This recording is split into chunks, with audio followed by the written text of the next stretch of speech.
Bueno, Mario, muchísimas gracias por la presentación y muchas gracias por la invitación, especialmente a la senadora Ávila y a vos también en tu persona, Mario, y también agradecimiento a los senadores y senadoras que integran la comisión.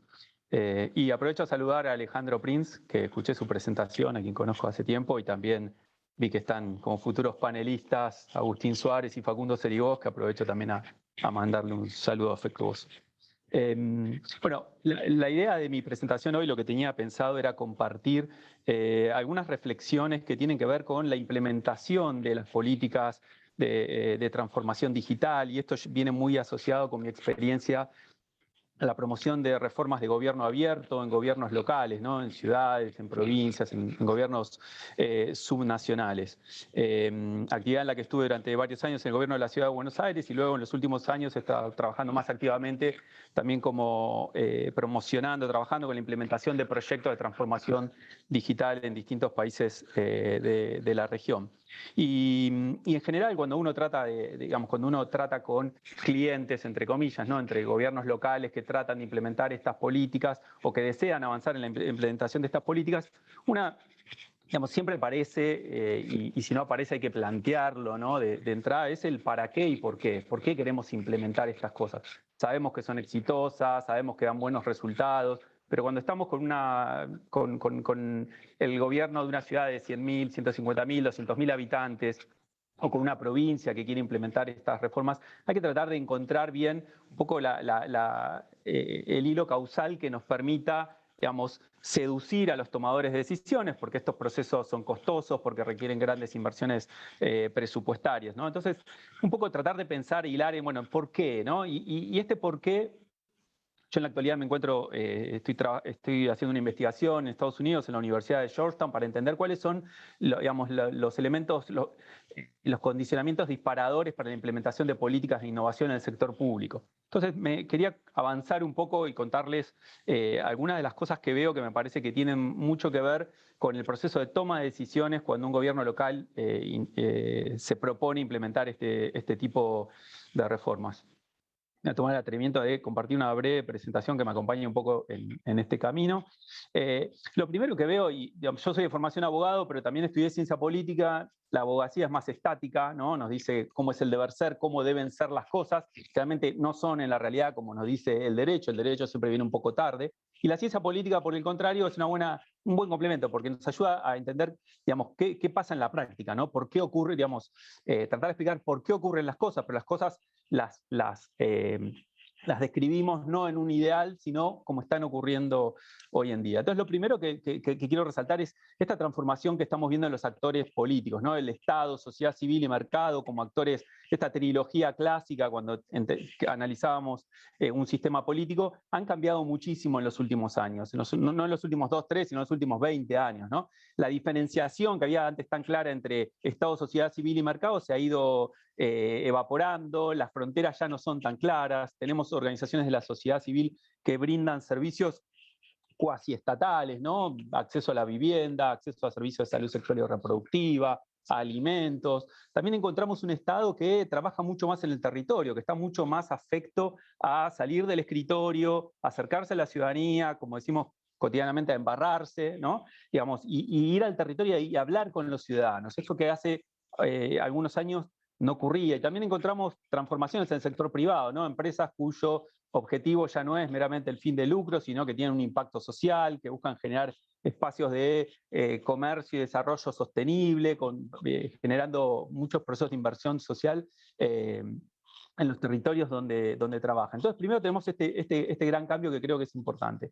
Después vemos en el sector privado toda esta desarrollos de las economías colaborativas que Alejandro mencionó en su presentación. Encontramos muchísimas empresas que se apalancan en esta idea de las economías colaborativas, generan estas plataformas donde conectan oferta y demanda y donde todos los actores tienen algo para ofrecer y algo para ceder, por decirlo de alguna manera, ¿no? Las más conocidas, estas son algunas de las empresas que pude mapear aquí en los Estados Unidos, pero hay algunas que son conocidas como Cabify, Airbnb, Uber y muchas otras, donde lo que buscan, lo que están proponiendo es una nueva forma de contacto entre oferta y demanda, pero también una nueva forma digamos, un nuevo modelo de negocios. Y lo pongo de relieve porque hay muchos de estos aprendizajes en este sector de la economía que están siendo tomados por el Estado en el contexto de estas políticas de gobierno abierto e innovación pública. Por otro lado, otra transformación que me gusta, digamos, observar cuando pensamos las políticas de transformación digital e innovación pública, tiene que ver con, bueno, cuáles son las empresas más valiosas hoy en el mundo, ¿no? Acá vemos 3 conglomerados, el más grande es el de América del Norte, el segundo es el de Asia y el del medio es el de Europa, pero si miramos al de América del Norte, vamos a ver que los globos más grandes, o sea, son las empresas más valiosas, son aquellas empresas que están basadas en tecnología y conocimiento, ¿no? En tecnología, conocimiento y datos. Ahí vemos que está Apple, que está Microsoft, que está Google y que está Amazon, que son por lejos las empresas más valiosas. Le siguen de cerca Facebook, digamos, y algunas empresas tecnológicas como AT&T, Verizon, un poco Walmart, que es otro modelo de negocios completamente. Pero es interesante ver que si hubiéramos mirado esta misma foto hace 10, 15 años, es completamente distinta. Hace 10, 15 años las empresas más valiosas en los Estados Unidos, en Asia, eran las empresas extractivas o las empresas metalmecánicas. O sea, eran las automotrices o eran las empresas petroleras, British Petroleum, Exxon y Shell, ¿no? Entonces, en tan solo una década, ese ranking cambió dramáticamente y hoy la generación de riqueza, la generación de valor está asociado a aquellas empresas que ya no se dedican a la extracción, sino que se dedican a la generación de valor a través de los datos y de la tecnología. Y de nuevo, creo que esto es algo importante para tener en cuenta porque hay muchos aprendizajes de aquí que podemos tomar cuando trabajamos desde el sector público. Y otras de las grandes transformaciones que me interesa ver cuando pensamos en esto tiene que ver con el impacto de Internet, ¿no? Que hay muchísimos trabajos vinculados a esto, pero a mí me gusta esta infografía que me parece que refleja de una manera bastante aguda, digamos, el impacto de Internet en la vida social, ¿no? Acá esta foto nos muestra qué pasa en Internet en tan solo 60 segundos, ¿no? Entonces nos muestra, por ejemplo, que en solo 60 segundos hay 1,5 millones de scrollings en Facebook, que hay casi 10.000 conexiones que hace la gente a través de LinkedIn, se gastan 1,6 millones de dólares en compras online, hay 70 millones de mensajes enviados en WhatsApp o en el Messenger de iPhone, digamos, es increíble, 200.000 tweets, 700.000 historias compartidas en Instagram, 500 horas de contenido que se suben a YouTube cada 60 segundos, 200 millones de emails. La verdad que la foto es impresionante, ¿no? Y lo podemos ver en todo el gran abanico de redes sociales. Y cuando miramos, bueno, digamos, en redes sociales, cómo interactuamos, ¿no? Las personas por día, qué atención le brindamos a las redes sociales, los datos. Hay muchas mediciones, yo estoy tomando esta que me pareció interesante, que nos marca que aproximadamente dedicamos 4 horas por día al uso de redes sociales. Y de esas 4 horas por día, prácticamente 2 horas, la mitad, un poquito menos, el 44%, están vinculadas a redes sociales que tienen que ver con la comunicación interpersonal, ¿no? Con la comunicación que tenemos con nuestros amigos, con nuestros colegas, con nuestros compañeros de trabajo o para nuestra vida social en general. Luego 1 hora de nuestro tiempo se lo dedicamos a redes sociales que tienen que ver con entretenimiento, digamos, con consumir contenidos culturales en video. Y la otra hora restante de esas 4 horas tiene que ver con juegos, ¿no? Que dedicamos en algunos casos, según la edad, a jugar o algún otro tipo de aplicaciones en redes sociales. Entonces, a mí, ¿qué me interesa esta combinación, ¿no? de qué pasa en 60 segundos en Internet y la cantidad de horas netas que le dedicamos por día a las redes sociales?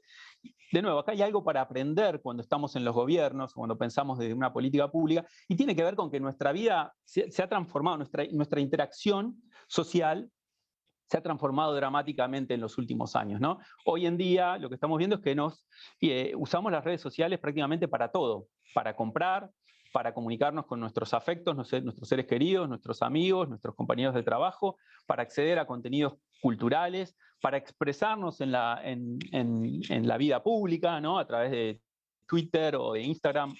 Vamos, aprendemos y nos interiorizamos de cosas, digamos, para todo vamos a YouTube a ver un tutorial sobre esto, lo otro, ¿no? O para también acceder a contenidos culturales.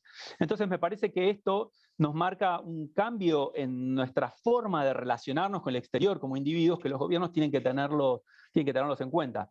Esas 4 horas que les contaba, además, digamos, cuando uno ve la escala de usuarios de redes sociales, 2.700 millones de usuarios que tiene Facebook, 2.200 millones de YouTube, 2.000 millones que tiene WhatsApp, 1.300 de Messenger, 1.200 de Instagram y así, vemos que esto se ha convertido en un patrón, ya no es algo anecdótico, algo que tiene potencial, máxime cuando miramos los datos que contaba Alejandro Prince al principio, de los niveles digamos, de conexión que tenemos a nivel global, digamos, nos muestra que nosotros como individuos sociales elegimos, hemos migrado, ¿no?, del contacto personal al contacto a través de redes sociales. Entonces esto me parece que esta transformación en la forma de interacción social es algo muy importante y es uno de los drivers, uno de los motores, ¿no?, que podemos encontrar cuando decimos por qué vamos a implementar políticas de transformación digital, de innovación, etc. Y esto lo voy a pasar muy rápidamente. Alejandro algo habló de esta revolución industrial en la que estamos, que empezó con la del vapor, luego pasó por la electricidad, los procesadores, y hoy en día estamos embarcados en esta nueva ola de tecnologías que van desde las neurotecnologías, inteligencia artificial, aprendizaje de máquina, impresoras 3D, drones, que no tienen solamente aplicaciones científicas, sino que están aplicándose a gran escala en el ámbito de las ciudades, ¿no? El tema de los drones, de los vehículos no tripulados, es una de las grandes políticas, digamos, que están revolucionando digamos, el transporte en las ciudades, ¿no? Lo mismo la inteligencia artificial con el análisis predictivo y la explotación de datos. Entonces estamos en un contexto que nos obliga a pensar, bueno, qué problemas queremos resolver a través de estas nuevas tecnologías que van apareciendo. Y por último, algo que es una etapa de la revista El Economist, que ya tiene varios años, pero me sigue pareciendo interesante, y es esta idea de cómo las economías extractivas se han sido reemplazadas por estas empresas que lo que extraen son datos, ¿no? Y que le dan valor a los datos, le dan un valor económico a los datos que extraen de los datos personales que nosotros le vamos dando gracias a nuestros teléfonos. Y me parece que esto también genera otra gran discusión que tiene que ver con esta idea de la revolución de datos y los grandes volúmenes de datos que le dan a los gobiernos una oportunidad de mejorar la calidad de vida de sus ciudadanos. Entonces, a la luz de este contexto, planteo rápido 5 oportunidades que pueden ser oportunidades, desafíos, según como lo veamos al momento de pensar desde los gobiernos locales cómo nos relacionamos con estos procesos de transformación digital y estos procesos de innovación pública que vemos hoy en día. Y lo primero me parece que es pensar procesos de innovación y de transformación digital con propósito. Esta idea, en el mundo de los datos abiertos, habla de abrir datos con propósito. Yo creo que está bueno, es una buena oportunidad para tomar ese concepto, la idea del propósito, para pensar en estas, digamos, del proceso de toma de decisiones al momento de impulsar una política de transformación digital. Es decir, ¿para qué? Para mí estas políticas tienen que estar asociadas a problemas concretos que necesitamos resolver. Alguien preguntaba recién, bueno, ¿cómo se comunican estos procesos de transformación digital? Yo creo que tienen que estar comunicados en torno a problemas, ¿no? Tienen que estar asociados, si no la ciudadanía no va a encontrarle el valor, digamos, a semejantes niveles de inversión, y los tomadores de decisiones, los políticos que se manejan con sistemas de incentivos, también tienen que encontrarle un valor agregado a estas nuevas tecnologías, ¿no? Entonces, lo primero me parece que es pensarlo con propósito. ¿Qué problemas tiene una ciudad? ¿Qué problemas tiene una provincia? Y cómo las distintas herramientas que están en el menú, ¿no?, de la transformación digital nos pueden servir para solucionar alguna de ellas. Asociado con esto de los problemas, ¿no?, del propósito y los problemas, es que tenemos que trabajar con evidencia, ¿no? Tenemos que impulsar estos procesos para solucionar problemas que fueron diagnosticados en función de la evidencia. Y, por ende, las políticas que diseñemos para solucionar esos problemas basados con evidencia, esas políticas también tienen que estar basadas en evidencia, y eso nos va a permitir, al final del proceso de implementación, poder evaluar y saber si la política que impulsamos logró los resultados esperados, ¿no? Y si así fue, Digamos, eso nos va a legitimar como tomadores de decisiones, nos va a legitimar como gobiernos, nos va a alentar a seguir impulsando este tipo de reformas y nos va a permitir mostrarle a la ciudadanía, bueno, que en estas herramientas hay un valor agregado importante. Y para trabajar con evidencia, por supuesto, los gobiernos tienen que cambiar la forma histórica en la que operan, ¿no? Empezar a trabajar con políticas basadas en evidencia. No es sencillo, tampoco es muy complejo, pero es un camino que hay que recorrer. Y yo creo que tenemos que pensar cómo acompañamos a los gobiernos cuando impulsamos estas reformas, ayudándole a generar capacidades que estén vinculadas con la recolección de evidencias, con la generación de evidencias, con el monitoreo y con la evaluación. El otro tema que me interesa pensar es: las grandes ciudades tienen recursos y pueden impulsar estos procesos de transformación digital, ¿no? Las ciudades medianas y pequeñas no siempre la inversión, el valor por dinero, como se suele decir, no siempre da la ecuación, ¿no? Entonces, y tampoco no siempre un municipio puede tener un área del gobierno diseñada a la innovación o a la transformación digital del municipio, por decirlo de alguna manera. Entonces, acá me parece que hay algo interesante para pensar, digamos, cómo se pueden generar esquemas de colaboración entre distintos niveles, digamos, por un lado, horizontalmente entre gobiernos, ¿no? Digamos, por ejemplo, cómo generar un pool de municipios perdón, acá tengo una interrupción ya. Cómo generar consorcios de municipios que puedan diseñar proyectos conjuntos, colaborativamente, ¿no? Estoy pensando en cómo hacer más económicos y más accesibles financieramente estos proyectos para los municipios. Y yo creo que acá hay lecciones de la innovación abierta y del uso de código abierto que son sumamente valiosos y pueden ser aplicables. Creo que también hay colaboración vertical, ¿no?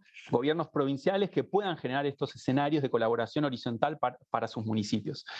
El cuarto punto tiene que ver con gobernar con la ciudadanía. Estamos yendo hacia un escenario donde los gobiernos se acercan a los ciudadanos, diseñan políticas con participación de los ciudadanos desde el proceso mismo del diseño de las políticas, las implementan con los ciudadanos y las evalúan con los ciudadanos. Y yo creo que ahí hay algo que tenemos que aprovechar las herramientas de transformación digital para potenciar y fortalecer esos procesos. Y el último es la gobernanza de datos.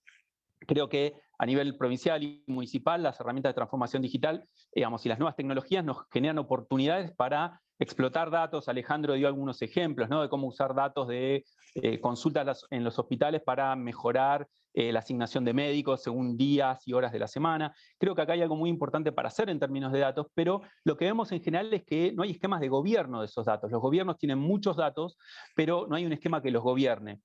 Esos datos no están estandarizados, no hay protocolos para el acceso, no hay protocolos de interoperabilidad, digamos, y creo que ahí hay un camino importante si queremos desbloquear ese valor que tienen los datos.